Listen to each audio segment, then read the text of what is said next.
Hello dears, हम कर रहे हैं modern physics. Welcome to course Asha. आज है फोटो इलेक्ट्रिक इफेक्ट की बारी। हम अभी तक फोटो इलेक्ट्रिक इफेक्ट नाम के चैप्टर के अंदर ही रेडिएशन, प्रेशर एक्सेट्रा पढ़ रहे थे। और फिलहाल के तौर पे आज जो काम है वहाँ से photoelectric effect as a topic start हो रहा है। लेक्चर फोटो इलेक्ट्रिक इफेक्ट पर मॉडर्न फिजिक्स में आज शुरू होगा। और आज बारी है कॉन्सेप्ट टॉक की, यानी आज कोई प्रॉब्लम नहीं है और आज कोई इधर उधर की बातें नहीं है। मेन कंसेप्ट पे फोकस करेंगे कि फोटो इलेक्ट्रिक इफेक्ट एग्जैक्टली क्या है। एक क्वेश्चन 100%, 100 तो नहीं कहना चाहिए लेकिन फिर भी मान लो कि 100% यहाँ से एक पेपर में आएगा ही आएगा। जेईई मेंस में फोटो इलेक्ट्रिक इफेक्ट से जुड़ा हुआ एक क्वेश्चन ज़रूर आता है, तो यहाँ से एक क्वेश्चन ज़रूर बनने वाला है। कहानी क्या है, चलिए शुरू करते हैं आज का lecture. Photoelectric effect, modern physics, concept talk है तो कॉन्सेप्ट पे ही बातें करते हैं कि what is photo electric effect. तो शुरुआत देखें कहाँ से होती है। छोटी छोटी बातें हैं। ये एक्सपेरिमेंट बहुत अजीब व गरीब है। सबसे पहले तो फोटो इलेक्ट्रिक इफेक्ट क्या है वो समझो। कि कोई एक मेटल की प्लेट हो, जैसे मान लो ये मेटल की प्लेट हमने ली, ये मेटल की प्लेट है। थोड़ा सा कलर कर लें प्लेट को, लगे कि हाँ भाई प्लेट है। ये मेटल की प्लेट है। इस पे क्या करा गया, रेडिएशन डाला गया। अब अगर ये रेडिएशन सूटेबल फ्रीक्वेंसी का है, सूटेबल मतलब एक सर्टन फ्रीक्वेंसी या उससे ज़्यादा है। अब ये सर्टन फ्रीक्वेंसी क्या सर्टन फ्रीक्वेंसी होती है, समय आने पे पता चलेगा। Depending on the metal sheet, material पे डिपेंड करता है कि कितनी फ्रीक्वेंसी की डिमांड है ना। हर मटेरियल की, हर मेटल की अपनी अपनी डिमांड है। तो जो डिमांड मेटल की होगी उसके रिस्पेक्ट में हमें कुछ ना कुछ फ्रीक्वेंसी यहाँ पे इंसिडेंट करानी पड़ेगी। और जो रिक्वायर्ड फ्रीक्वेंसी है उससे ज़्यादा फ्रीक्वेंसी हो। अगर ऐसा होता है तो मेटल की सरफेस से इलेक्ट्रॉन इजेक्ट आउट हो जाते हैं। इसको बोलते हैं इलेक्ट्रॉन का एमिशन, इलेक्ट्रॉन का बाहर निकलना। इलेक्ट्रॉन का बाहर निकलना कई मेथड से हो सकता है, लेकिन ये उनमें से एक बहुत अच्छा सूटेबल मेथड है कि किसी भी मेटल की सरफेस पे लाइट फोटॉन्स डालो और इलेक्ट्रॉन्स इजेक्ट कराओ। पर ये हमेशा इजेक्ट नहीं होते। ये कब इजेक्ट होते हैं, जब मेरी फ्रीक्वेंसी एक सर्टेन वैल्यू से ज़्यादा हो। अच्छा, ठीक है, अच्छी बात है। ये जो फिनोमेना है कि लाइट को किसी मेटल की सरफेस पे डाला गया, एक मेटल की सरफेस को लाइट यानी कि इलेक्ट्रोमैग्नेटिक वेव के लिए एक्सपोज किया गया, और वो एक्सपोज्ड सरफेस से इलेक्ट्रॉन्स जैसे ही लाइट पड़े वैसे ही इजेक्ट आउट होने लग जाएं, इस फिनोमेना को हम नाम देते हैं फोटो इलेक्ट्रिक इफेक्ट। ये एक्सपेरिमेंट किया जा चुका था आइंस्टीन की थ्योरी से पहले और मैक्स प्लैंक की थ्योरी से पहले। जो हम लोग अभी तक रेडिएशन, प्रेशर वगैरह पढ़ रहे थे, इससे पहले ये सब एक्सपेरिमेंट हो चुके थे। और अभी ये गुत्थी था, एक तरह से एक पज़ल था कि ये सब क्यों है, क्यों ये सर्टन फ्रीक्वेंसी की डिमांड है, क्यों ये सर्टन फ्रीक्वेंसी की डिमांड है। अभी तक मैक्स प्लैंक की थ्योरी नहीं आई है। जब तक ये फोटो इलेक्ट्रिक इफेक्ट जिस समय हुआ है उस वक्त उनकी थ्योरी नहीं थी। तो ऐसा क्यों कि इसको सर्टन फ्रीक्वेंसी की ज़रूरत है, इलेक्ट्रॉन क्यों बाहर आ रहा है, इस चीज़ को समझाने के लिए आइंस्टीन साहब सामने आते हैं और क्लासिकल वेव थ्योरी को रिजेक्ट करते हैं और कहते हैं कि मैक्स प्लैंक की थ्योरी जो है वो सही है। यानी कि वेव थ्योरी नहीं, क्वांटम थ्योरी सही है। आइंस्टीन बोल रहे हैं कि क्वांटम थ्योरी सही है और जो वेव थ्योरी है उसको गलत ना बोलो, लेकिन वो सूटेबल नहीं है इसको एक्सप्लेन करने के लिए। तो मैक्स प्लैंक की थ्योरी को सही बताया कि इन्होंने, हमारे आइंस्टीन साहब ने। और यहाँ से चालू होती है फोटो इलेक्ट्रिक इफेक्ट के एक्सप्लेनेशन की कहानी। तो इस इफ़ेक्ट की सबसे पहले तो कुछ खास बातें पढ़ लेनी चाहिए कि इस इफ़ेक्ट में ऐसा क्या है जो इतना इम्पोर्टेंटली इसको पढ़ाया जा रहा है। देखो, ये हमारी मान लो एक मेटल की सरफेस है, अच्छी भी लग रही है देखने में, मेटल सरफेस ग्रीन कलर की है ना। ये बढ़िया अपनी सुंदर प्यारी अच्छी मेटल सरफेस, ठीक है, बढ़िया। क्या किया गया सुनना।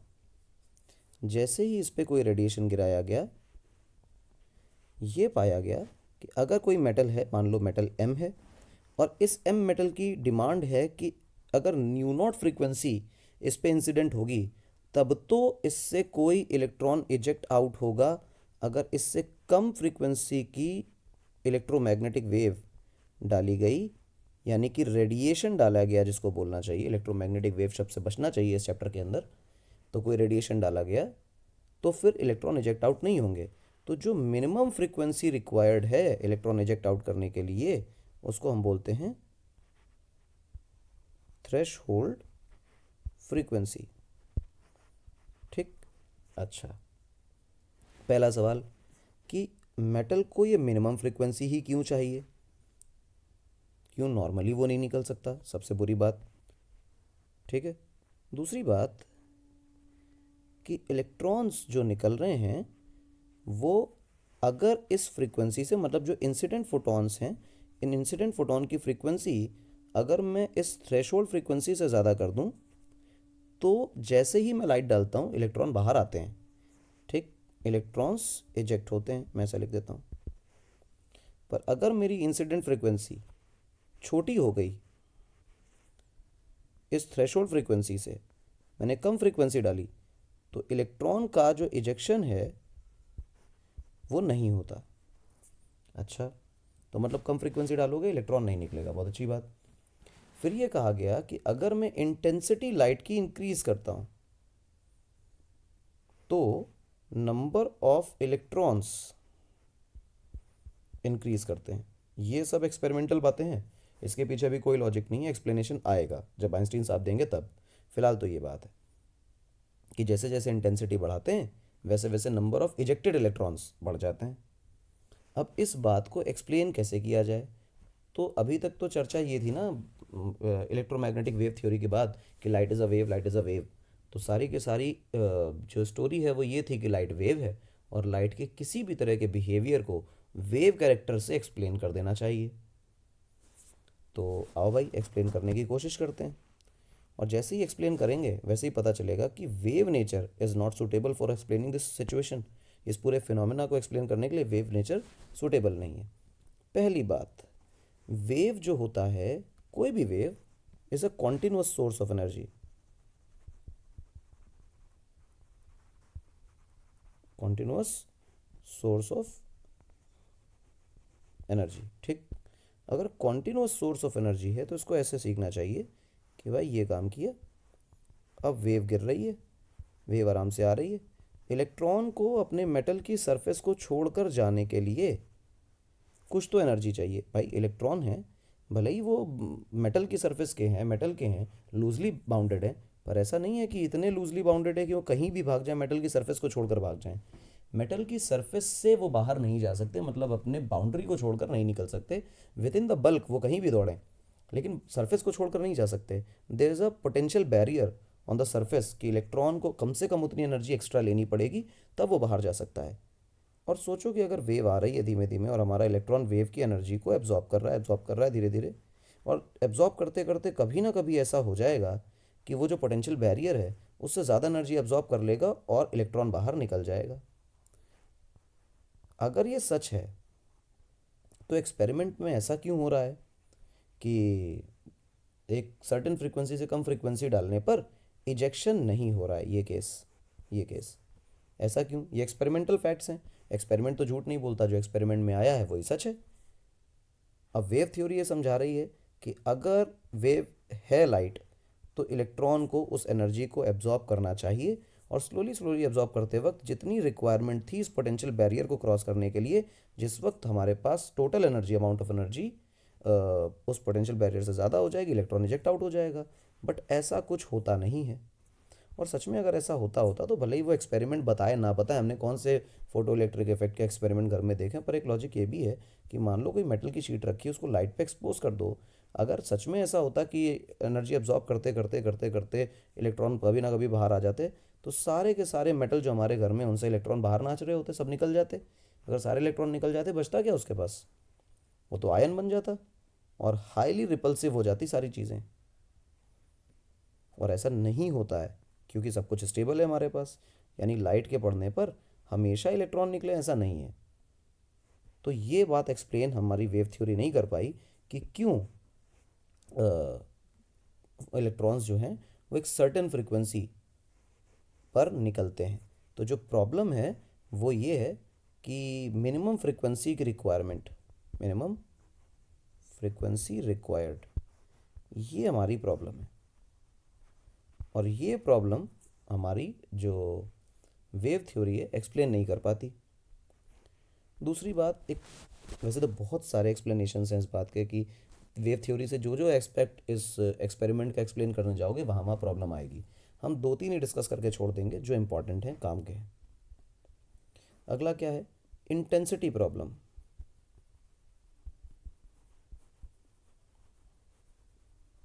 इंटेंसिटी प्रॉब्लम क्या है वो सुनो।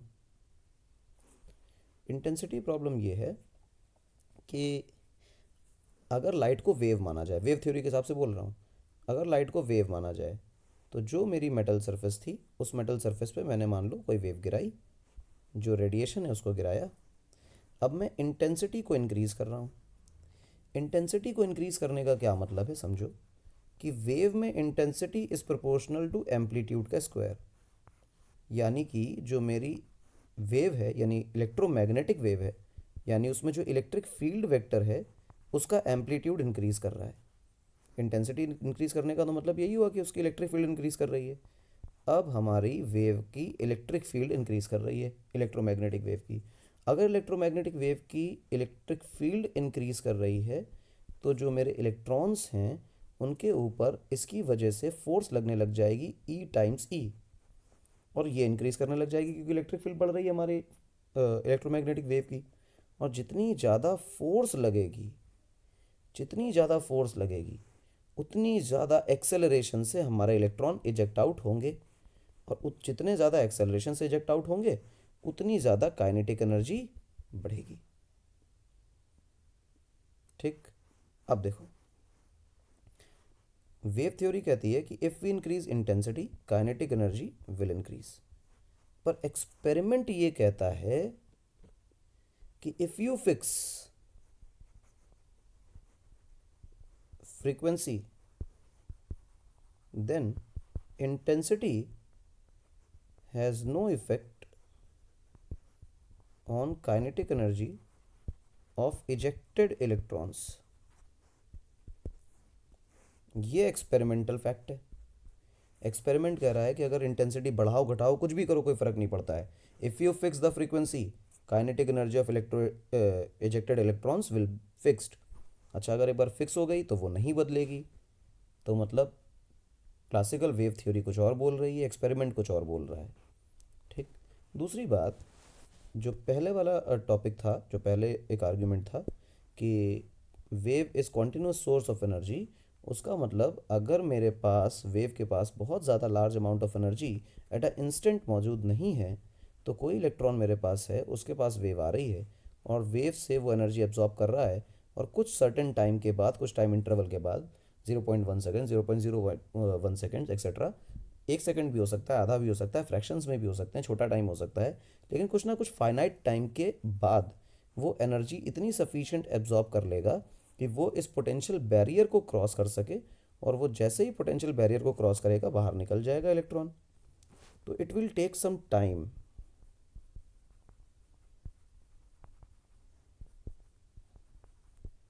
It will take some time to eject out.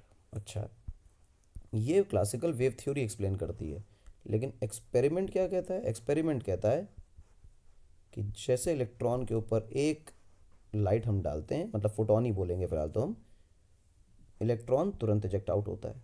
It takes no time,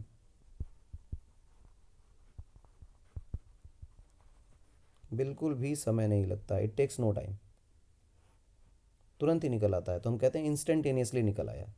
जैसे ही लाइट डालोगे, अगर मेरी लाइट की फ्रीक्वेंसी उस थ्रेशोल्ड फ्रीक्वेंसी से ज़्यादा है, मेरी frequency, incident frequency threshold frequency से ज़्यादा है, तो इलेक्ट्रॉन निकलेगा, तय बात है। और कब निकलेगा? जैसे ही लाइट पड़ेगी वैसे ही इलेक्ट्रॉन बाहर। मजा आ गया। तो ये भी एक अजीबोगरीब कहानी है। इन सारी बातों को एक्सप्लेन करने के लिए आइंस्टीन साहब आए कि भाई देखो, जो लाइट है उसको वेव की तरह ट्रीट मत करो और ना उसको वैसे एक्सप्लेन करने की कोशिश करो। आइंस्टीन साहब ने कहा कि मैक्स प्लैंक की जो थ्योरी है वो सही है।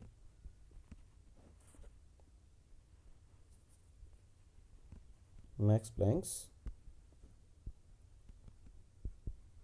क्वांटम थ्योरी, और मैक्स प्लैंक की जो क्वांटम थ्योरी है ये बिल्कुल सही है। ये आइंस्टीन का कहना है, आइंस्टीन का एक्सप्लेनेशन है।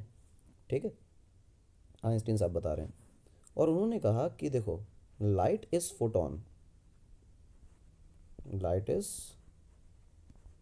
फोटोन, फोटोन का मतलब पैकेट्स ऑफ एनर्जी,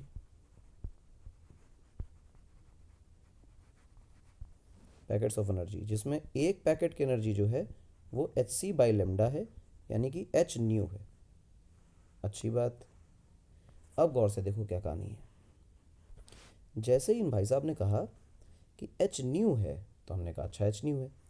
फिर मान लो कि कोई एक मेटल सरफेस है, और ये मेटल सरफेस पे हमारे कुछ इलेक्ट्रॉन्स हैं जिनको एक मिनिमम वर्क फंक्शन, जिसको हम वर्क फंक्शन आगे चल के बोलेंगे, फ़िलहाल तो हम ये बात बोल दे रहे हैं कि उनको एक पोटेंशियल बैरियर क्रॉस करना है अपनी सरफेस का। उस पोटेंशियल बैरियर को क्रॉस किए बिना वो बाहर नहीं आ सकते। एक इलेक्ट्रॉन इस एक फोटोन से टकराता है, यानी फोटोन आया, एक इलेक्ट्रॉन एक फोटोन की टक्कर हुई। अब रिक्वायरमेंट जो है वो न्यू नॉट फ्रीक्वेंसी की, अगर मैं इसमें एच का मल्टीप्लाई करूँ तो ये एनर्जी निकल आएगी। This is the energy required, कि इतनी एनर्जी तो इलेक्ट्रॉन को चाहिए ही चाहिए बाहर निकलने के लिए। इससे कम अगर एनर्जी दोगे तो इलेक्ट्रॉन बाहर आने वाला नहीं है। और जो इंसिडेंट हो रहा है वो एच न्यू है। और अगर मैं कह दूँ if new is greater than new not, उल्टा लिख दिया मैंने, if new is greater than new not, अगर ऐसा है तो कॉमन सेंस है कि मेरे पास एच न्यू इंसिडेंट एनर्जी ज़्यादा हो जाएगी रिक्वायर्ड एनर्जी से, तो पक्का पक्का इलेक्ट्रॉन निकलेगा। ठीक।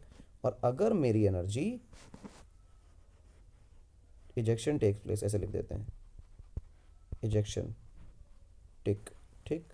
और यहाँ लिख लेते हैं if new not is greater than new, मतलब थ्रेशोल्ड फ्रीक्वेंसी ज़्यादा है और इंसिडेंट फ्रीक्वेंसी कम है, तो फिर हम लिख लेते हैं कि H nu not required energy ज़्यादा होगी, प्रोवाइडेड एनर्जी कम हो जाएगी। तो यहाँ से हम ये कहेंगे नो इजेक्शन टेक्स प्लेस। ठीक। तो ये तो एक्सप्लेनेशन हो गया कि भाई मिनिमम फ्रीक्वेंसी की रिक्वायरमेंट क्यों है। क्योंकि लाइट को उन्होंने कंटिन्यूअस वेव की तरह सोच के, एक पार्टिकल की तरह सोचा है, वो एनर्जी का ही पार्टिकल, और उसको वेव कैरेक्टर के साथ जोड़ के भी रखा हुआ है, तो उसको फोटोन की तरह ही ट्रीट कर रहे हैं। यहाँ से क्वांटम थ्योरी की जो मेरिट्स हैं वो सामने आती हैं। अच्छा, दूसरी बात है कि ये तो हो गया, रिक्वायरमेंट है, अच्छी बात है। अब एक चर्चा यहाँ से निकल के आती है कि भाई वो मिनिमम टाइम वाली बात बताओ, कि इंस्टेंटेनियसली कैसे निकल रहा है फोटोन, जबकि फोटोन को तो टाइम लगना चाहिए। तो इन्होंने कहा कि एक इलेक्ट्रॉन के पास फोटोन गिरता है, तो एक फोटोन जो आ रहा है ना, एक फोटोन एक इलेक्ट्रॉन से ही टक्कर करता है, एक इलेक्ट्रॉन से ही इंटरेक्ट करता है। मतलब जो इलेक्ट्रॉन है वो एक फोटोन को एब्जॉर्ब करेगा, एक फोटोन की एनर्जी एब्जॉर्ब करेगा। एक फोटोन एक ही इलेक्ट्रॉन को, मतलब फोटोन बट के दो इलेक्ट्रॉन्स में डिवाइड नहीं होगा, दो इलेक्ट्रॉन्स एक ही फोटोन पे टूट नहीं पड़ेंगे, यानी वन टू वन यहाँ पे इंटरेक्शन होता है। और वन टू वन इंटरेक्शन का मतलब या तो मेरी एनर्जी थ्रेशोल्ड से ज़्यादा है, और या तो मेरी एनर्जी थ्रेशोल्ड से कम है। ये दो ही केस पॉसिबल है। अगर ये केस है तो इलेक्ट्रॉन देखता है और कहता है कि हाँ तुम्हारे पास एनर्जी थ्रेशोल्ड से ज़्यादा है, मतलब तुम मुझे यहाँ से बाहर निकाल जा सकते हो। तो इंट्रैक्शन होगा, एनर्जी एब्जॉर्ब की जाएगी, इलेक्ट्रॉन फोटोन की एनर्जी को एक्सेप्ट करेगा। पर वहीं पे अगर ये केस होता है और ये कहा जाए कि थ्रेशोल्ड एनर्जी से कम एनर्जी के फोटोन गिर रहा है, तो इलेक्ट्रॉन फोटोन से पूछेगा कि बताओ भाई क्या थ्रेशोल्ड एनर्जी से ज़्यादा एनर्जी है तुम्हारे पास। फोटोन सेकंड केस में कहेगा नहीं। तो ऐसे केस में इलेक्ट्रॉन उस फोटोन को एब्जॉर्ब ही नहीं करेगा, और किसी कीमत पे उस फोटोन को, उस फोटोन की एनर्जी को एक्सेप्ट ही नहीं करेगा। तो यहाँ से किसी प्रकार से एनर्जी का एक्सेप्ट कर किया ही नहीं। जब एनर्जी एक्सेप्ट ही नहीं की गई तो किसी प्रकार से, किसी तरह से इजेक्शन होने ही नहीं वाला। ठीक। तीसरी बात कि वो काइनेटिक एनर्जी वाली, कि जितनी एनर्जी, मान लो अब एक चर्चा ये है कि मैंने एच न्यू एनर्जी दी और एच न्यू नॉट तो निकलने निकलने में लग गई। अब मान लो कि मेरी एनर्जी ज़्यादा है और रिक्वायर्ड एनर्जी कम है, तभी तो इजेक्शन हो पाएगा। तो मान लो लिख दिया H nu minus H nu not, जो एनर्जी दी गई माइनस जितनी खाली गई, जो बची इलेक्ट्रॉन अब बाहर आ चुका है, तो यही तो वो एनर्जी है जिस एनर्जी से इलेक्ट्रॉन बाहर घूमेगा। तो difference of the incident energy and the work function या potential barrier is termed as kinetic energy of the ejected electrons. ठीक, इसकी चर्चा करते हैं। अब ये चर्चा की बात आती है कि शुरुआत में हम लोगों ने बात करी थी कि जब इंटेंसिटी बढ़ाओ तो काइनेटिक एनर्जी पे कोई फर्क नहीं पड़ता, जबकि वेव थ्योरी कहती थी कि इंटेंसिटी बढ़ाने पे काइनेटिक एनर्जी बढ़नी चाहिए। तो इंटेंसिटी की चर्चा कर लो। What is intensity? Intensity is E total by area into time. अगर मैं चर्चा करूं पर सेकंड की, तो टाइम की वैल्यू कितनी हो जाएगी? 1 सेकंड। अब मैं क्या करूं? इंटेंसिटी इंटू एरिया बराबर ई टोटल लिख सकता हूं। ई टोटल की जगह मुझे लिखना चाहिए H new. H new is frequency of one photon, sorry energy of one photon. और यहां मैं अगर एन से मल्टीप्लाई करा दूं, एन का मतलब नंबर ऑफ फोटॉन्स फॉलिंग पर सेकेंड, अगर मैं ये करा दूं तो ये इंटेंसिटी बन जाएगी। अब गौर से सोचो, if I increase intensity, if I increase intensity, क्या frequency will change? No, sorry, frequency में कोई चेंज नहीं आएगा। तो बढ़ना क्या चाहिए? एच तो कांस्टेंट है, फ्रीक्वेंसी कांस्टेंट है, तो बढ़ेगा क्या? Number of photons. तो मतलब इंटेंसिटी बढ़ाने के साथ नंबर ऑफ फोटॉन्स बढ़ते हैं। और अगर नंबर ऑफ फोटॉन बढ़ रहे हैं और सारे फोटॉन लायक फोटॉन है, लायक फोटॉन का मतलब कि जो फोटो इजेक्शन करा सकते हैं, इलेक्ट्रॉन्स का इजेक्शन करा सकते हैं, ठीक, एमिशन करा सकते हैं, तो नंबर ऑफ फोटॉन इंक्रीज हो रहे हैं, तो हम ये नहीं कह सकते कि नंबर ऑफ इजेक्टेड इलेक्ट्रॉन्स भी इंक्रीज हो रहे हैं। बिल्कुल, अगर लायक फोटॉन है तो। लेकिन काइनेटिक एनर्जी का ऐसा क्या रोल है? क्योंकि काइनेटिक एनर्जी का अगर आप फॉर्मूला देखें, that is H nu minus H nu naught. This is the incident energy of a photon and this is the required potential barrier for an electron.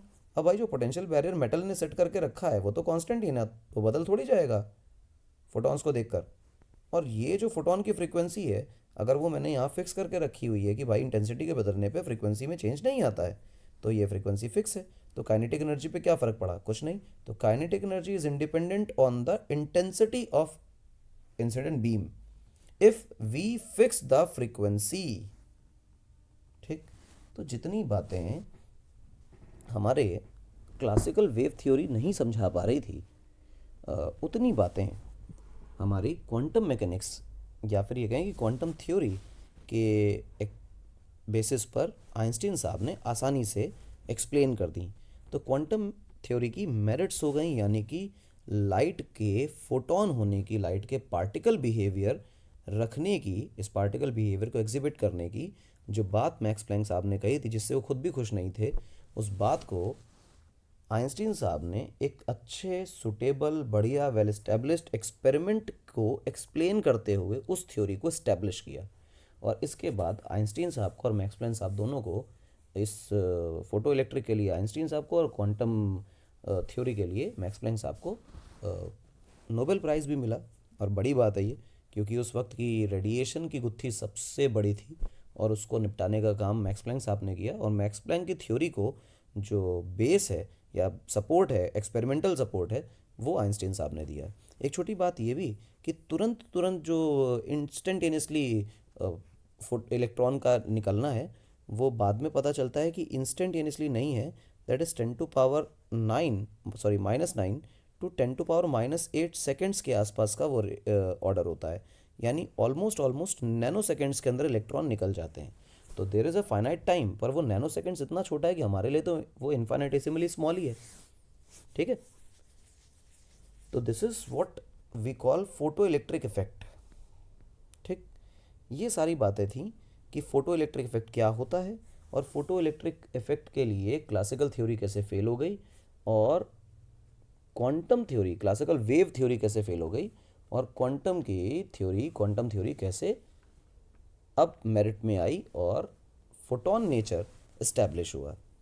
अगली स्टोरी जो है वो ये है कि हमें पढ़ना चाहिए कि एमिशन ऑफ फोटोन, या सॉरी इलेक्ट्रॉन कैसे होता है। एमिशन ऑफ इलेक्ट्रॉन कैसे किया जाता है।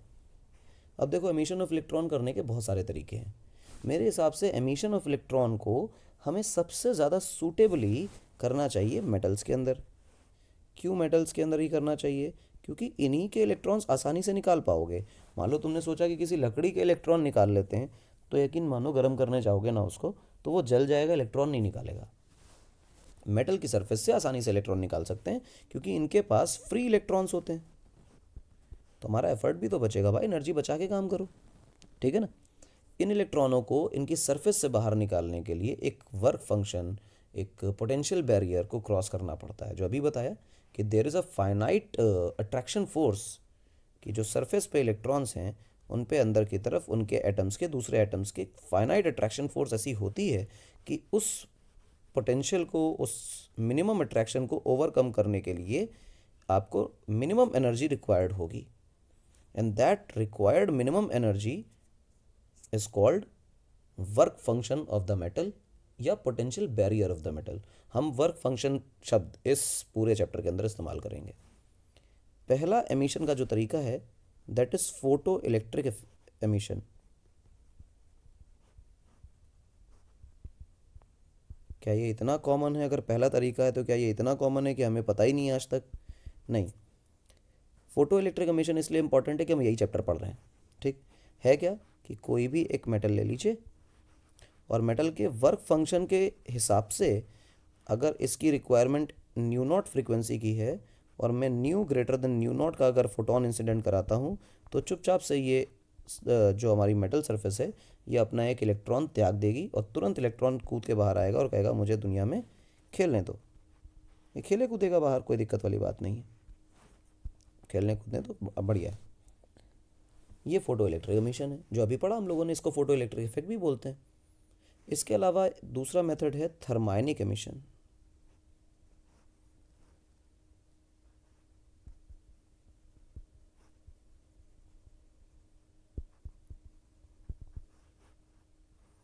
ये क्या है? मान लो आपके पास एक हीटर का बढ़िया सा वायर है, आप इसमें बहुत सारा करंट बहा रहे हो।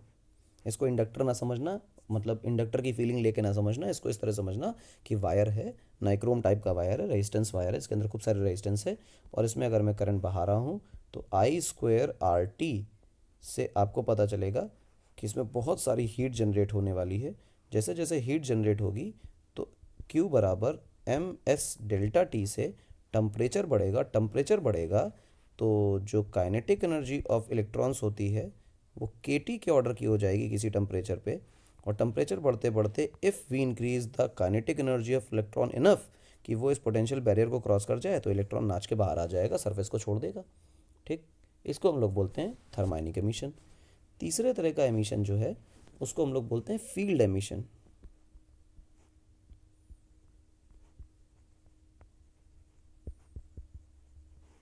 What is field emission?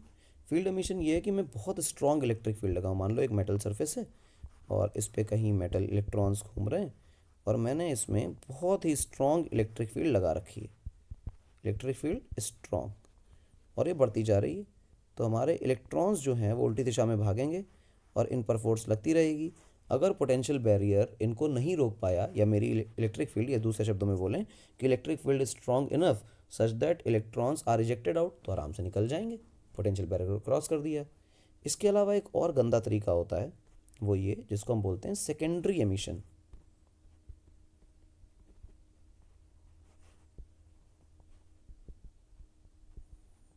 What is really secondary emission? कुछ नहीं, मान लो कि एक मेटल का टुकड़ा है, ये रखा है, यहाँ पे मेरे पास कोई और मेटल का टुकड़ा था, यहाँ से मैंने इससे एक इलेक्ट्रॉन निकाला। इससे कैसे निकाला? इस पर कोई और मेथड अप्लाई किया, such as photoelectric effect इस्तेमाल किया, और यहाँ से एक इलेक्ट्रॉन निकाला जो कि हाई काइनेटिक एनर्जी लेकर आ रहा है। इस हाई काइनेटिक एनर्जी इलेक्ट्रॉन को अब मैंने इस मेटल सरफेस पे गिराया, तो ये इलेक्ट्रॉन दूसरे इलेक्ट्रॉनों से टकराएगा और टकराने के बाद यहाँ का इलेक्ट्रॉन बाहर हो जाएगा। मतलब एक हाई काइनेटिक एनर्जी इलेक्ट्रॉन को एक मेटल सरफेस पे गिराइए, वो high kinetic energy electron metal की सरफेस के इलेक्ट्रॉनों से टकराएगा और टकराकर उन इलेक्ट्रॉन्स को नॉकआउट करेगा, बाहर की तरफ निकाल देगा और बस ये इलेक्ट्रॉन निकल आएंगे। इसको बोलेंगे सेकेंडरी एमिशन, कि एक बार एमिशन हो चुका था कहीं और, उसके आने वाले इलेक्ट्रॉन ने किसी दूसरे मटेरियल के इलेक्ट्रॉन को इजेक्ट आउट कर दिया। This is called secondary emission. These are the methods of electron emission, जिसमें फोटो इलेक्ट्रिक इफेक्ट बहुत इंपॉर्टेंट है। ठीक, तो we are very much concern about photoelectric effect, क्योंकि चैप्टर ही वही है। अब कुछ छोटी छोटी बातें दिमाग में देखो क्या है। लिथियम, सोडियम, ठीक, पोटेशियम, सीजियम, ये एल्कली मेटल्स हैं। इनमें जो फोटो इलेक्ट्रिक इफेक्ट है वो विजिबल रेंज के रेडिएशन से हो जाता है। मतलब लिथियम में, सोडियम में, पोटेशियम में, सीजियम में अगर हम विजिबल रेंज की रेडिएशन डालें तो ये फोटो इलेक्ट्रिक इफेक्ट दिखाते हैं, इलेक्ट्रॉन के इजेक्ट आउट हो जाते हैं। पर मान लो आपने लिया जिंक, आपने लिया कैडमियम, आपने लिया मैग्नीशियम एक्सेट्रा, जो दूसरे मेटल्स हैं, इनमें अगर आपको फोटो इलेक्ट्रिक इफेक्ट दिखाना हो तो विजिबल रेंज से काम नहीं चलता। You need more frequency, much higher frequency for photoelectric effect. तो जिंक, कैडमियम, मैग्नीशियम, ये तीन ही एग्जाम्पल नहीं है, आप आयरन भी ले सकते हो, दूसरे भी ले सकते हो। तो उनके लिए आपको यूवी रेज चाहिए होती हैं, क्योंकि यूवी रेज में फ्रीक्वेंसी जो है वो हाई होती है विजिबल रेंज से। ठीक, हाई फ्रीक्वेंसी, तो यूवी रेज से फोटो इलेक्ट्रिक इफेक्ट होता है। अब देखो कुछ छोटी छोटी सी बातें क्या करते हैं समझो। ये सबसे पहले तो एक इलेक्ट्रोड्स बनाने की कोशिश करते हैं।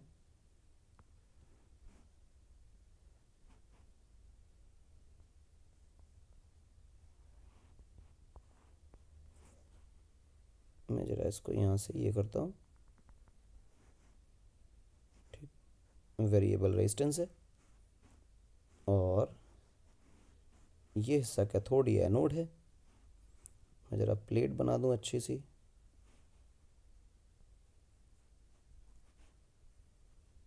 ये अब क्या करें, आओ देखो, एक ट्यूब बनाते हैं इवैक्यूएटेड। उस ट्यूब के अंदर ये पूरा मटेरियल भर, ये पूरा सेटअप भर दिया गया है। ध्यान रखें इस बात को, ट्यूब के अंदर पूरा सेटअप भर दिया गया है, ट्यूब को इवैक्यूएट कर दिया गया है। ऐसा कहना चाहिए कि इवैक्यूएट कर दिया गया है, या ये कहना चाहिए लो प्रेशर रखा हुआ है। इवैक्यूएशन कई बार इसलिए भी बोला जाता है कि इंश्योर कर सके कि हाँ फोटो इलेक्ट्रिक इफेक्ट मेटल की सरफेस से ही हो रहा है। ठीक, सेकेंडरी एमिशन टाइप की चीज़ें नहीं है, ध्यान रखें, कई बार तो इसीलिए बोल देते हैं। तो हमारे लिए इसमें क्या किया गया है कि ये जो डंडा है जिसको हम ये देख रहे हैं, इसको हम कैथोड बोलेंगे क्योंकि नेगेटिव टर्मिनल से जुड़ा हुआ है, तो हम इसको कैथोड नाम देने वाले हैं। और ये आदमी जो है इसको हम एनोड नाम देने वाले हैं। दोनों इलेक्ट्रोड्स हैं। हमने क्या किया कि यहाँ पर रेडिएशन गिराया, देखो रेडिएशन गिर रहा है हमारे मेटल की सरफेस पर। ठीक, ये मेटल की सरफेस पे रेडिएशन गिरा।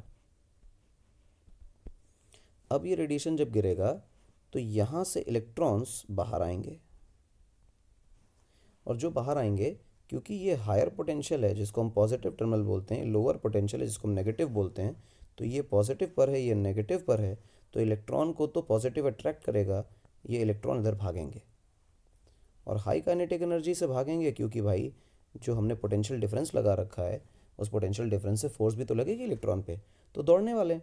इलेक्ट्रॉन दौड़ेंगे एनोड की तरफ, और अगर दौड़े तो जितने इलेक्ट्रॉन्स यहाँ से इजेक्ट आउट हो रहे हैं वो सारे इलेक्ट्रॉन इसी पॉजिटिव टर्मिनल की तरफ भागने वाले हैं और इसकी तरफ एक्सेलरेट होंगे।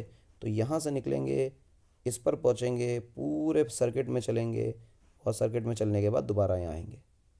और इस प्रकार से हम पाएंगे कि सरफेस से इलेक्ट्रॉन निकल रहा है, लेकिन बैटरी के पोटेंशियल डिफरेंस की वजह से, जबकि बैटरी का काम करंट बहाने का नहीं है, गौर से देखो तो बीच का हिस्सा टूटा हुआ है, सर्किट इज ब्रोकन, तो बैटरी करंट नहीं फ्लो करा रही, battery is not driving the current. ये जो एक्सेस हम फोटॉन्स डाल रहे हैं, these photons are ejecting out the electrons, और फिर वो एक इलेक्ट्रिक फील्ड के अंदर इलेक्ट्रॉन्स एक्सेलरेट होकर बैटरी के थ्रू घूम रहे हैं। यहाँ से फोटो इलेक्ट्रिक करंट जनरेट हो जाता है।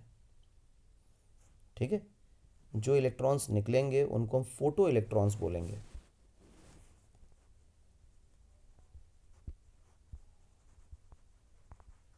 जो करंट जनरेट होगा उसको हम फोटो करंट बोलेंगे। तो बड़ा सिंपल, अच्छा टिकाऊ विचार है, फोटो इलेक्ट्रॉन्स और फोटो करंट। अच्छा बढ़िया। आइंस्टीन साहब ने इसमें क्या बातें देखी, गौर से देखो। आइंस्टीन का एक्सप्लेनेशन क्या था? उन्होंने फोटो करंट और इंटेंसिटी के बीच में सिंपल ग्राफ प्लॉट करने की कोशिश करी। तो हम ये कर लेते हैं फोटो करंट। फोटो करंट का मतलब ड्राइविंग सेल नहीं है, ठीक। यहाँ पे लिखते हैं इंटेंसिटी ऑफ लाइट।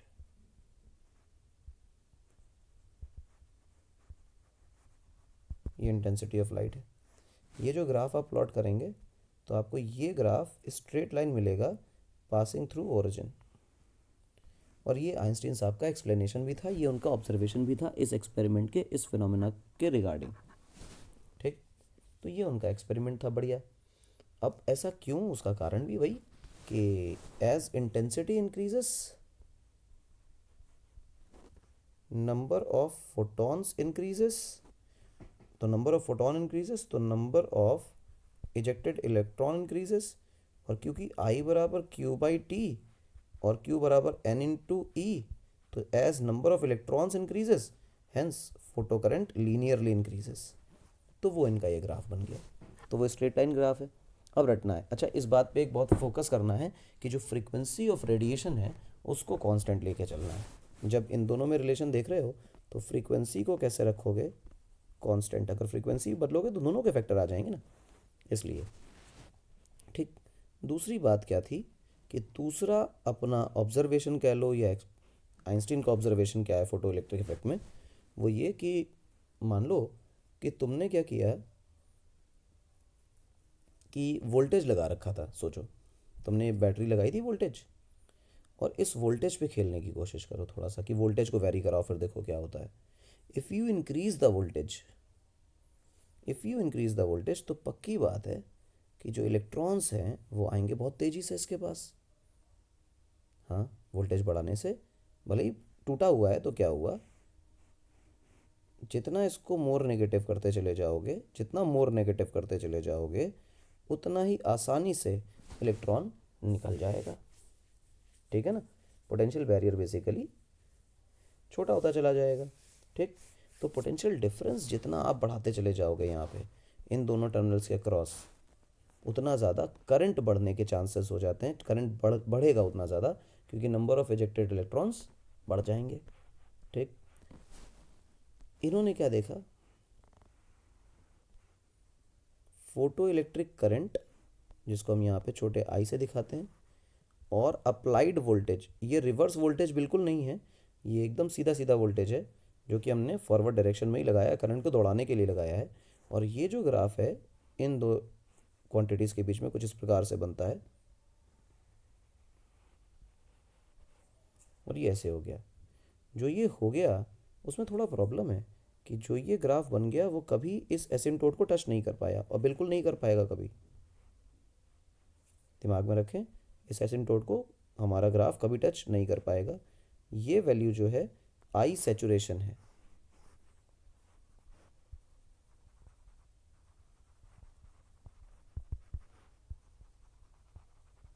और नेगेटिव वोल्टेज को आप छोड़ दीजिए थोड़ी देर के लिए, इसको वी नॉट बोलेंगे, जिसको हम स्टॉपिंग पोटेंशियल बोलेंगे। थोड़ी देर में समझाऊंगा क्या है वो नेगेटिव पोटेंशियल, जो कि इलेक्ट्रॉन को इजेक्शन को रोक लेता है, उसको स्टॉपिंग पोटेंशियल बोलते हैं, उसको छोड़ते हैं।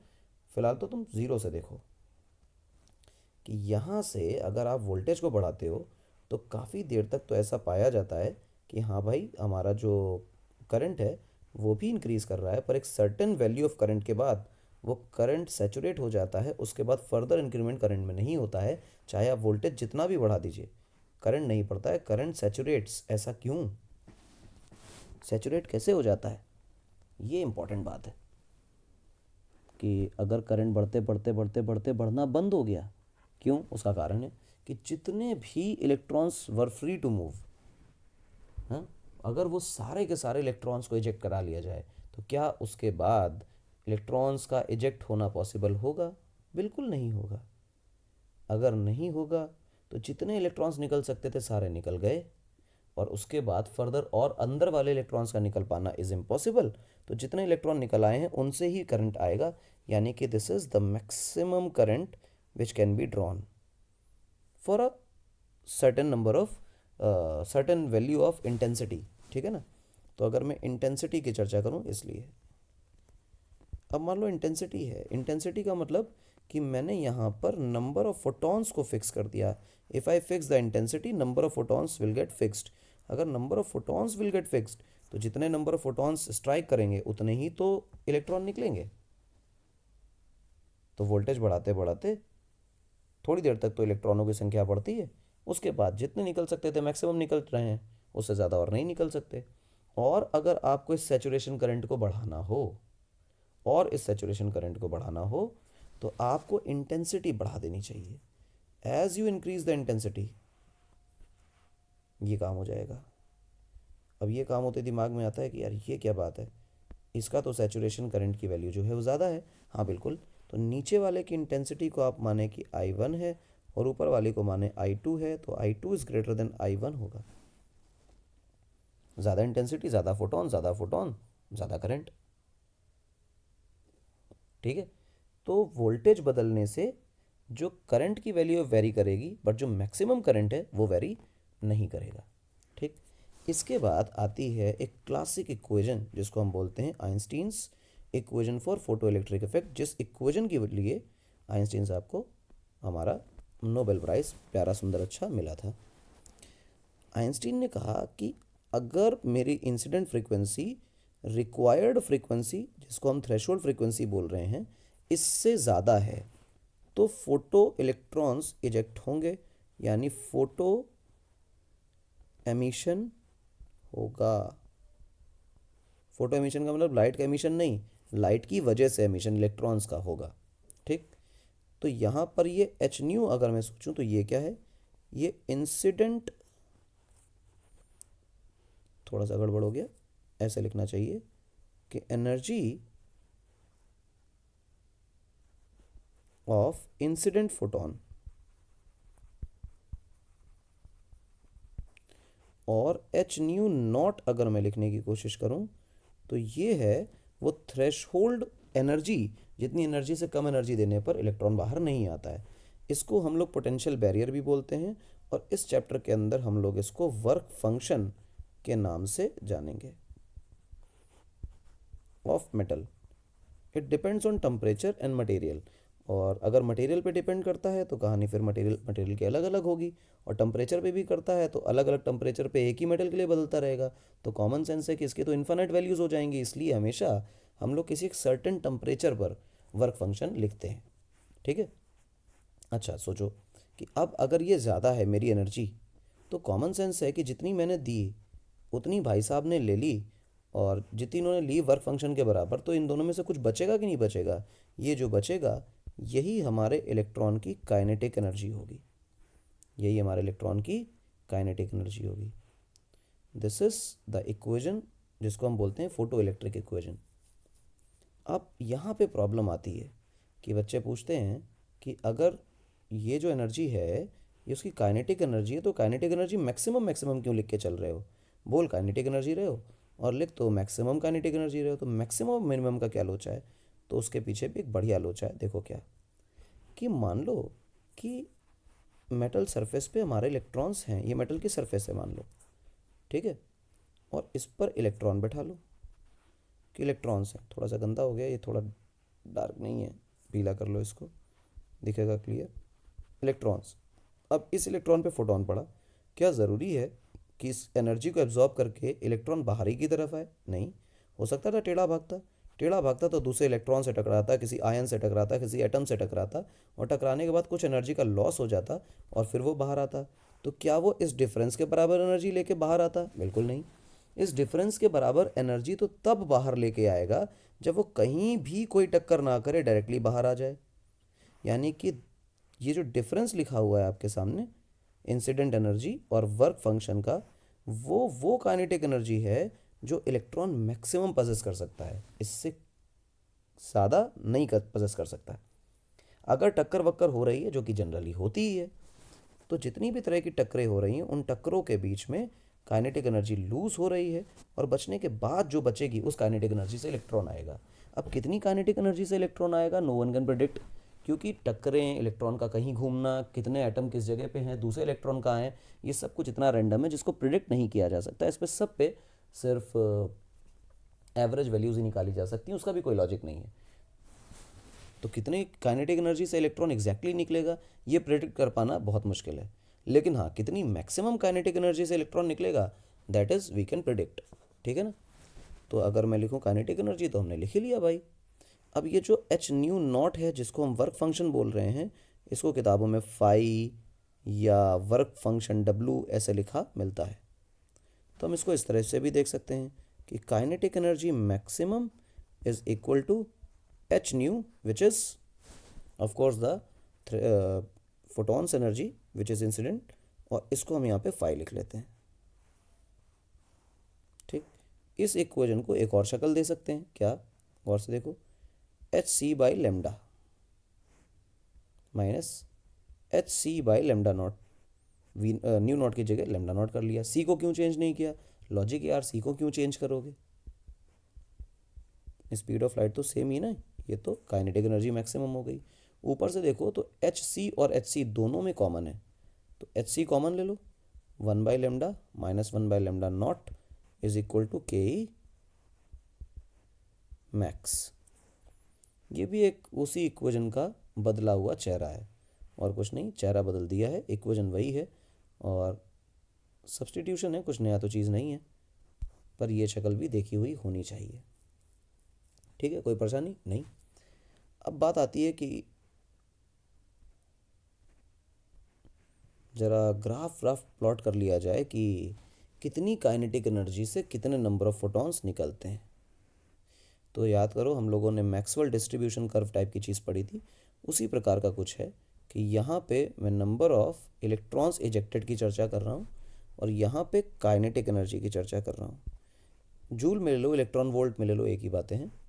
ये जो ग्राफ बनता है बेटे, वो ग्राफ कुछ ऐसा बनता है।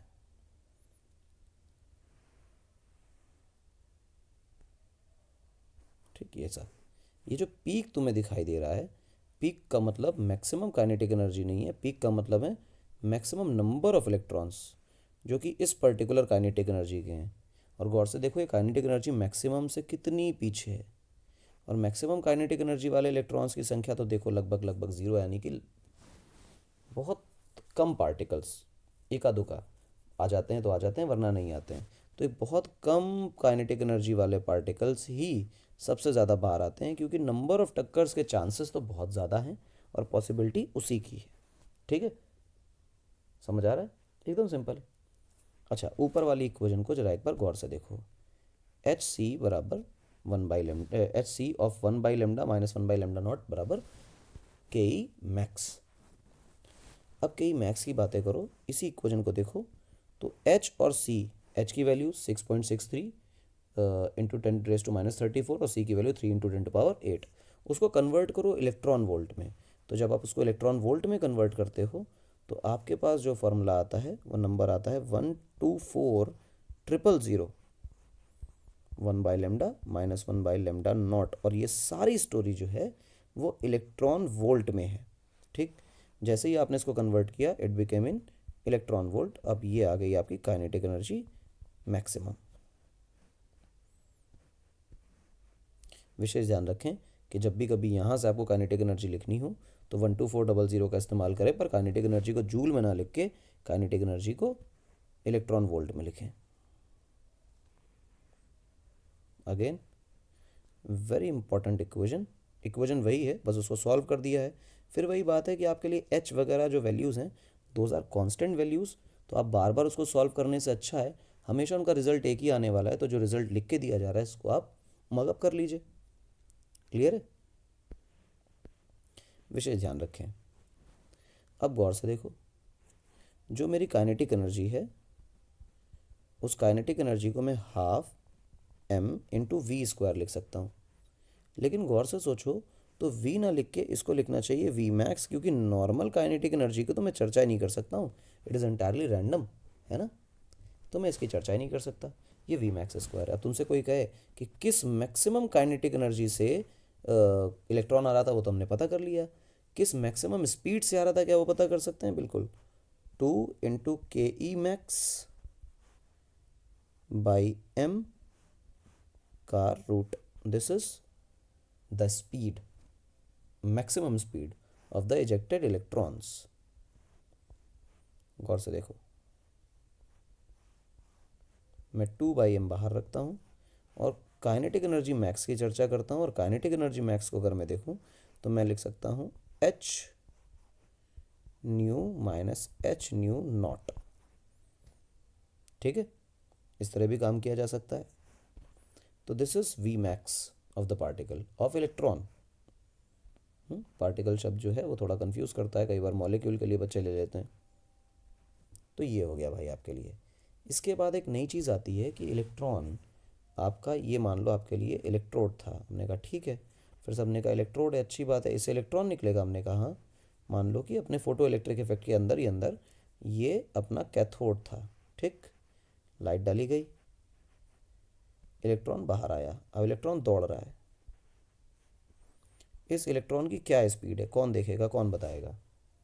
तो अगर तुमसे पूछा जाए कि हाँ भाई इलेक्ट्रॉन की स्पीड बताओ, तुमने कहा ठीक है निकालो, हम देखते हैं कितनी देर में कितनी दूरी चलता है। तो निकाल लेंगे भाई, 10 सेकंड में 10 मीटर चला, तो स्पीड है 1 मीटर पर सेकंड। क्या इलेक्ट्रॉन के साथ ऐसा होता है? बिल्कुल नहीं। 10th स्टैंडर्ड में हमने पढ़ा था, रेडियो एक्टिविटी वाले चैप्टर में देखो, जहाँ रेडियो एक्टिविटी पढ़ी थी वहाँ सीखा था कि इलेक्ट्रॉन्स जो हैं वो जब निकलते हैं तो लगभग लगभग स्पीड ऑफ लाइट को अप्रोच करने की कोशिश करते हैं। वो 90% ऑफ स्पीड ऑफ लाइट से ज़्यादा स्पीड से दौड़ने लग जाते हैं। तो अगर इलेक्ट्रॉन इतना तेज़ दौड़ रहा है, इतना तेज़ निकल रहा है, तो उसको देखेगा कौन और उसकी स्पीड मीज़र कौन करेगा, ये कौन निकालेगा? तो इसको मीज़र नहीं किया जा सकता है। स्पीड ऑफ लाइट को मीज़र ना करके हम कैलकुलेट करते हैं। कैलकुलेट कैसे करते हैं? वो काइनेटिक एनर्जी के टर्म में करते हैं। देखो कैसे, पुराना सेटअप लगाया जाए। पुराना सेटअप का मतलब वही अपना कैथोड एनोड। मैं ज़रा इसको उल्टा कर दूं, नहीं नहीं चलो इसको ऐसे ही रखो, यही करना है, उल्टा ही सेटअप लगाना है। ठीक है ना? अब गौर से सोचो कि लाइट इस पर डाली जा रही है। जब हमने शुरुआत में काम किया था तो जिस पर लाइट डाली थी वो नेगेटिव था, दूसरा वाला पॉजिटिव था। फिलहाल के लिए मैंने जिस पर लाइट डाली है वही आदमी नेगेटिव है। ऐसा क्यों किया? इससे इलेक्ट्रॉन निकलेगा। जब इलेक्ट्रॉन बाहर आएगा, जब इलेक्ट्रॉन बाहर की तरफ निकलने की कोशिश करेगा, तो ये जो पॉजिटिव कैरेक्टर है, ये जो पॉजिटिव प्लेट है, इस इलेक्ट्रॉन को रोकेगी। ठीक, वी वोल्ट का पोटेंशियल डिफरेंस मान लो, तो इधर 0 मान लो और यहाँ पे वी मान लो। ठीक, वी वोल्ट से इस इलेक्ट्रॉन को निकलने से रोका जा रहा है। मान लो न्यू मेरी फ्रीक्वेंसी है और new not is the threshold frequency. ठीक है, और ये जो वी है ये पोटेंशियल डिफरेंस लगा दिया गया है। वी वोल्ट के पोटेंशियल से भाई साहब को रोका जा रहा है। अब मैं क्या करूँ कि एक अलग सी पिक्चर बना के देखूँ कि ऐसा कुछ हो जाए कि मेरा फोटोन गिरा, इलेक्ट्रॉन बाहर निकला लेकिन निकल नहीं पाया। इलेक्ट्रॉन ने फोटोन एब्जॉर्ब तो किया और बाहर निकलने की कोशिश करी, बट जैसे ही वो बाहर निकला वैसे ही उसकी काइनेटिक एनर्जी कितनी हो गई? 0। मतलब 0 काइनेटिक एनर्जी का मतलब कि इलेक्ट्रॉन आगे दौड़ ही नहीं पाया, यानी सरफेस पे ही रिसाइड कर गया। Electrons are accepting the photons and trying to eject out from the surface, but the positive potential applied, क्योंकि देखो मैंने रिवर्स कर दिया ना पोलैरिटी। जब मैं शुरुआत के एक्सपेरिमेंट में करंट बहाना चाह रहा था तो मैंने जहाँ पर फोटोन गिराए थे उसको मैंने नेगेटिव ले रखा था। फिलहाल मैंने रिवर्स कर दिया पोलैरिटी को, तो मैं इधर लिख भी देता हूँ रिवर्स्ड पोलैरिटी।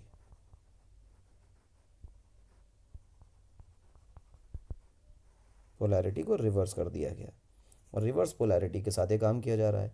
तो ये जो नेगेटिव पोटेंशियल है या जो रिवर्स पोटेंशियल है, ये इलेक्ट्रॉन को रोकने का काम कर रहा है। और मुझे कुछ इस तरह रोकना है कि electron is just stopped. Just stop का मतलब कि मैंने इतनी ताकत से नहीं रोक रखा है कि फोटोन इलेक्ट्रॉन को निकाल ही ना पाए, और मैंने इतनी भी कम ताकत नहीं लगाई है कि इलेक्ट्रॉन निकल के बाहर किसी काइनेटिक एनर्जी से चला जाए। तो मैं ये कहूँगा कि जो काइनेटिक एनर्जी ऑफ इलेक्ट्रॉन है दैट बिकम्स 0। बट इस काइनेटिक एनर्जी ऑफ इलेक्ट्रॉन को ज़ीरो करने के लिए क्या आपको E इंटू वी ये पोटेंशियल एनर्जी प्रोवाइड करनी पड़ी? हाँ। क्या अगर आप ईवी एनर्जी से कम एनर्जी प्रोवाइड करते तो क्या वो काइनेटिक एनर्जी के साथ निकलता? हाँ। क्या आप ईवी एनर्जी से ज़्यादा एनर्जी दे देते तो क्या वो बाहर निकलने की नौबत में नहीं आता? बिल्कुल। तो इसका मतलब जितनी इलेक्ट्रॉन काइनेटिक एनर्जी गेन करता in the absence of the reverse potential, क्या उतना ही पोटेंशियल एनर्जी देने पर इलेक्ट्रॉन सरफेस पर रुका रहेगा? हाँ। इसका मतलब the potential energy which we are providing by reversing the voltage, क्या वही मेरी काइनेटिक एनर्जी के बराबर होगा? बिल्कुल। और ये जो minimum amount of potential difference required to stop the electron from ejecting out, इसको हम बोलेंगे स्टॉपिंग पोटेंशियल।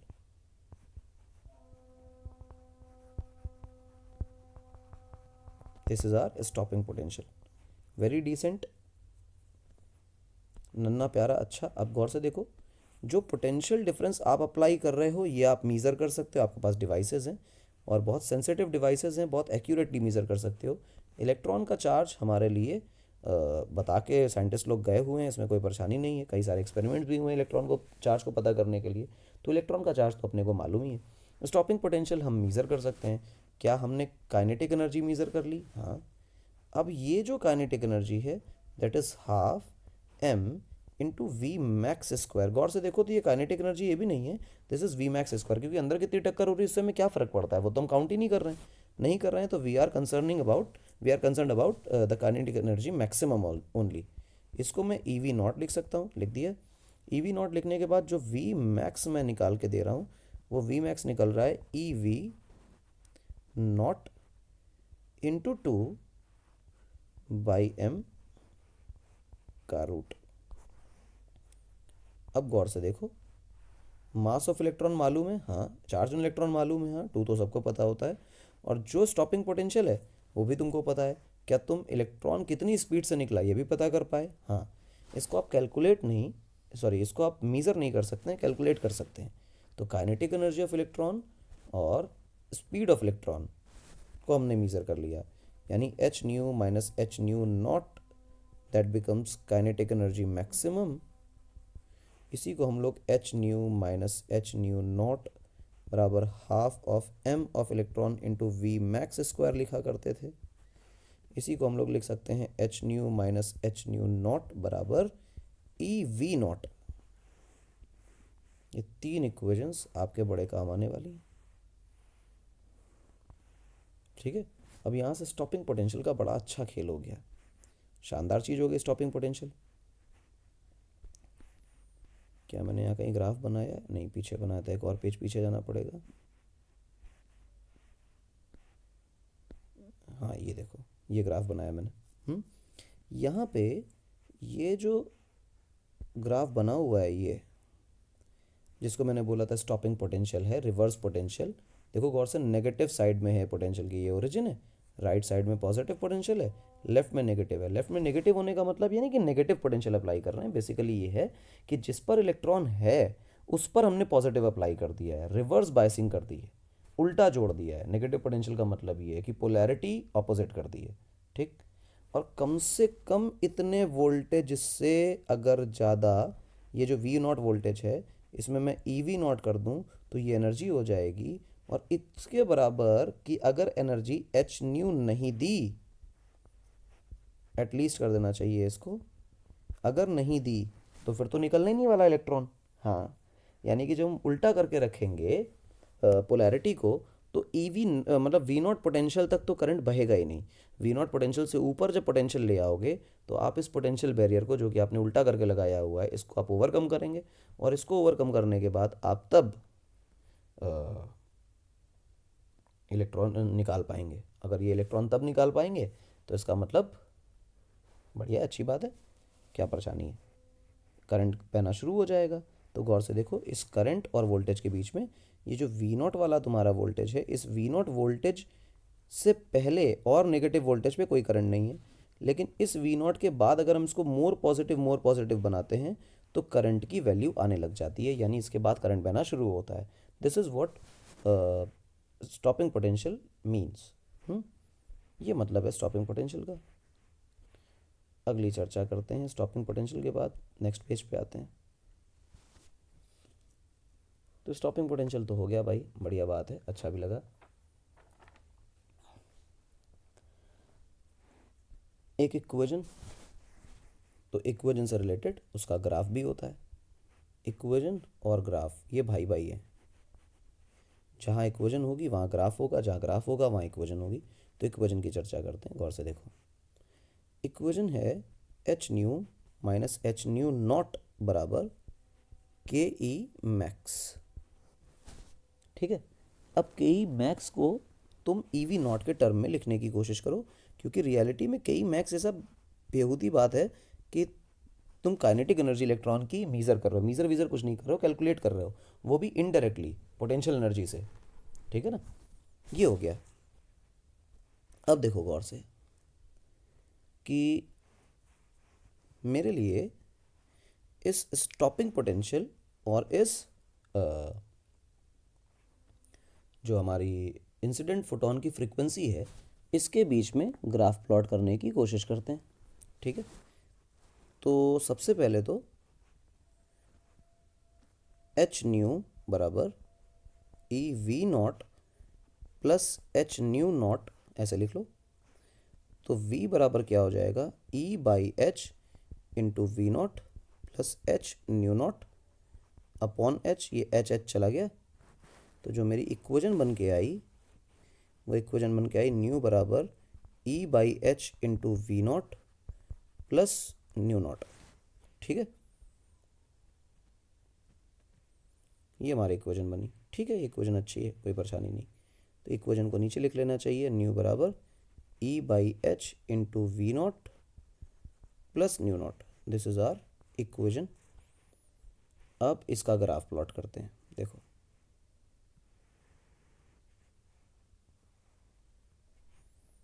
इसका ग्राफ प्लॉट करो।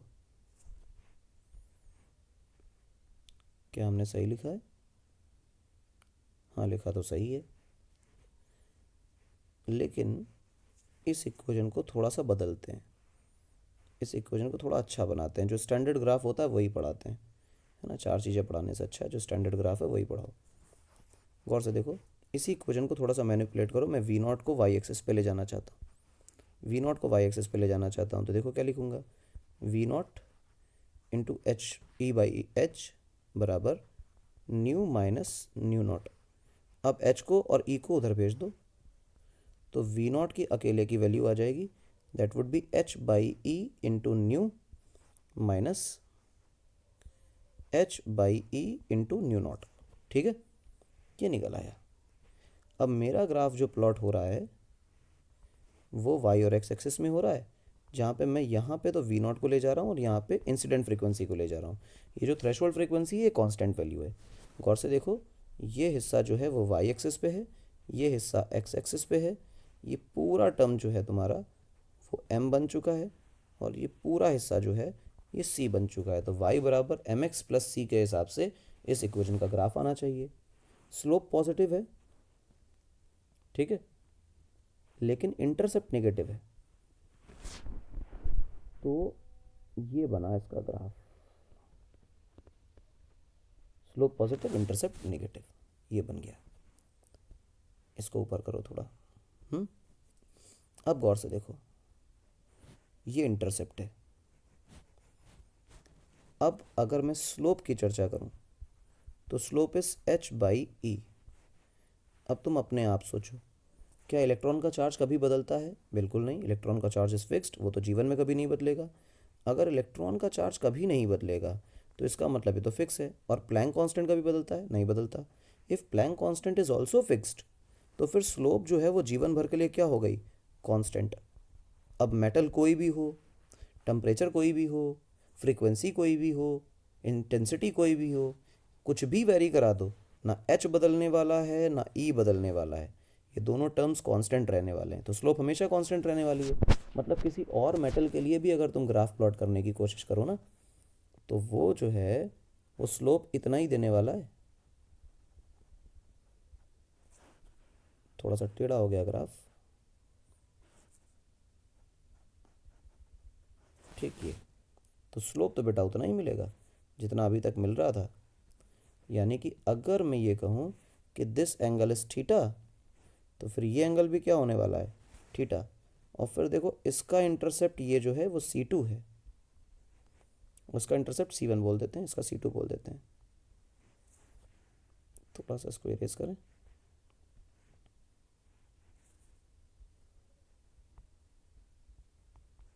ये C2 है, ये बड़ा वाला। ठीक। अब तुम इंटरसेप्ट की चर्चा करो।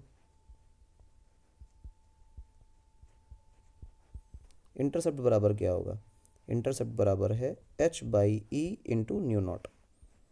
और तुम गौर से सोचो कि मैं चार्ज ऑन इलेक्ट्रॉन से ही तो डिवाइड कर रहा हूँ। ये जो h/μ0 है तो वर्क फंक्शन ही है ना। तो इसको ऐसे भी तो लिखा जा सकता है कि work function divided by electron का charge. Charge on electron is a constant quantity, तो मैं इसको डायरेक्ट इंटरसेप्ट से इंटरप्रेट भी कर सकता हूँ कि इंटरसेप्ट जिसका ज़्यादा होगा उसका वर्क फंक्शन भी ज़्यादा होगा। बिल्कुल। तो आप क्या करें, चुपचाप से किसी भी मेटल के लिए ये एक्सपेरिमेंट करें और एक्सपेरिमेंट करके अलग अलग स्टॉपिंग पोटेंशियल पे फ्रीक्वेंसी अलग अलग डालें, अलग अलग फ्रीक्वेंसी पे स्टॉपिंग पोटेंशियल की डिफरेंट वैल्यूज़ निकालें और प्लॉट करें ग्राफ। वो प्लॉट करने के बाद उसको स्ट्रेट लाइन बनाएं। जो स्लोप निकल के आएगी वो हमेशा एक ही निकल के आने वाली है, जो आपको दिख भी रहा है इक्वेशन से, कभी नहीं बदलेगी। तो वो स्लोप आप एक्सपेरिमेंटली ग्राफ प्लॉट करके, वैल्यूज़ निकाल निकाल के ग्राफ प्लॉट करके स्लोप निकाल लीजिए। If you find the slope, अगर ये सही आ गई स्लोप, तो सही स्लोप आने के बाद आपको चार्ज ऑन इलेक्ट्रॉन पहले से पता है, तो आप इसको ऊपर भेज के मल्टीप्लाई कर दीजिए अपने कैलकुलेट किए गए स्लोप के साथ, तो क्या पता चल जाएगा, प्लैंक कांस्टेंट की क्या वैल्यू होती है। ये तो हमें पहले से पता है, पता ठीक है, पर अगर आपको वेरीफाई करना हो कि हाँ भाई प्लैंक कांस्टेंट की ये सही वैल्यू है, तो आप इस तरह से वेरीफाई करते हैं, करेंगे तो सही आएगा। दूसरा, इस ग्राफ के अंदर जिस भी मटेरियल के लिए, जिस मेटल के लिए इंटरसेप्ट ज़्यादा आ रहा है, बड़ा आ रहा है, उसका वर्क फंक्शन उतना ही ज़्यादा होगा। ठीक है भैया, ये क्लियर है, ध्यान रखें। तो हम यहाँ लिख देते हैं greater the work function, greater the intercept.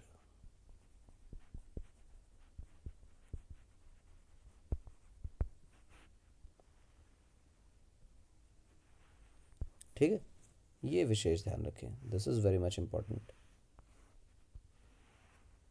कि जितना ज़्यादा इंटरसेप्ट उतना ज़्यादा वर्क फंक्शन। कई बार ग्राफ देख के ही सवाल आ जाते हैं कि बताओ किसका वर्क फंक्शन ज़्यादा होगा, तो तुम्हें इंटरसेप्ट देखना पड़ेगा। ठीक है ना, स्लोप हमेशा पॉजिटिव है, और जो स्लोप है वो हमेशा कांस्टेंट भी है। और दूसरी बात ये कि ग्राफ हमेशा ध्यान रखना कि ये स्टॉपिंग पोटेंशियल और इंसिडेंट फ्रीक्वेंसी के बीच में है, जहाँ स्टॉपिंग पोटेंशियल को तुम वाई एक्सिस पे ले गए हो और इंसिडेंट फ्रीक्वेंसी को तुम एक्स एक्सिस पे ले आए हो, तब ये ग्राफ प्लॉट हुआ है। वरना कई बार उल्टा करके मिल जाता है तो बच्चा नेगेटिव स्लोप समझ के गलत कर देता है आंसर। ठीक है, इस बात का विशेष ध्यान रखें। तो काफ़ी सारा आज के दिन में हम लोगों ने फोटो इलेक्ट्रिक इफेक्ट कर लिया है। इसमें आइंस्टीन के जो ऑब्जर्वेशंस हैं, इनमें दो तीन टॉपिक और बाकी हैं। एक तो सैचुरेशन वाली बात बाकी है, जहाँ इंटेंसिटी बदलेगी, मैं पहले बता भी चुका हूँ सैचुरेशन वाली बात, वो दोबारा बताऊँगा। उसके बाद अगर इंटेंसिटी सेम रखी जाए और फ्रिक्वेंसी बदली जाए, तो क्या सैचुरेशन करंट में कोई अंतर आएगा या स्टॉपिंग पोटेंशियल बदल जाएगा, तो इनकी चर्चा करते हैं। ठीक, फ़ोटो इलेक्ट्रिक इफ़ेक्ट के जो लॉज हैं उनको एक बार गो थ्रू कर लेंगे, वैसे तो सारा मैंने पढ़ा ही दिया है, उसको एक बार दोबारा देख लेंगे। उसके बाद फ़ोटो इलेक्ट्रिक इफ़ेक्ट की बढ़िया सी अच्छी एडवांस लेवल की प्रॉब्लम्स करेंगे, जो हमारे पास अब काम बचा है। फ़िलहाल के तौर पे तीन बातें आइंस्टीन के एक्सप्लेनेशन की, और 2-3 मिनट का और टॉपिक की थोड़ा बहुत और बोल देंगे, तो ये चैप्टर कम्प्लीटली कवर हो जाएगा। उसके बाद हम प्रॉब्लम प्रैक्टिस सेशन करेंगे कल। फ़िलहाल के लिए इसको देखिए, नोट्स बनाइए। धन्यवाद।